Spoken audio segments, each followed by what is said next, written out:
Hello everyone, আমি Riya. Welcome back to my new blog. তো আজকে আমি লাঞ্চে বানিয়েছিলাম এমনই একটা রেসিপি যেটা ছোটো থেকে বড় সবাই খেতে পারে। তো আমি বানিয়েছিলাম ওটসের খিচুড়ি।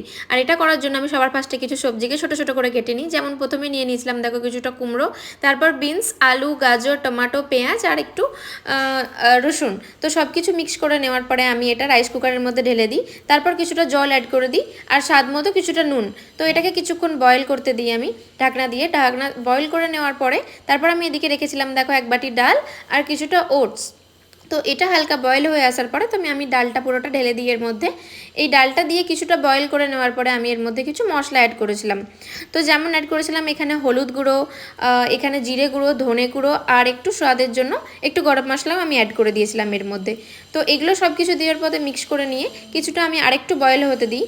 কিছুটা বয়েল করে নেওয়ার পরে আবারও তারপর আমি 5 থেকে 7 মিনিট আগে ঠিক এই ওটসটা দিই। ওটসটা দিয়ে ভালোভাবে মিক্স করে নেওয়ার পরে আমি আরও কিছুক্ষণ এটাকে ভালোভাবে বয়েল করে নেওয়ার পরে দেখো আমি এখানে একটু স্বাদের জন্য অ্যাড করেছিলাম ঘি। তো এই ঘিটা অ্যাড করলে স্বাদটা একটু বেশি হয়। আর অ্যাড করেছিলাম এখানে একটু ধনেপাতা। তো এই সব কিছু ভালো করে মিক্স করে আমি এটাকে রেডি করে নিই। আর দেখো এটা দেখতে কত সুন্দর হয়েছে আর খেতেও খুব দারুণ হয়েছিল। তোমরা যদি কেউ বানাতে চাও এটা বানাতে পারো। আর ভিডিওটা কেমন লাগলো আমাকে একটা কমেন্ট করে জানিও। Thank you.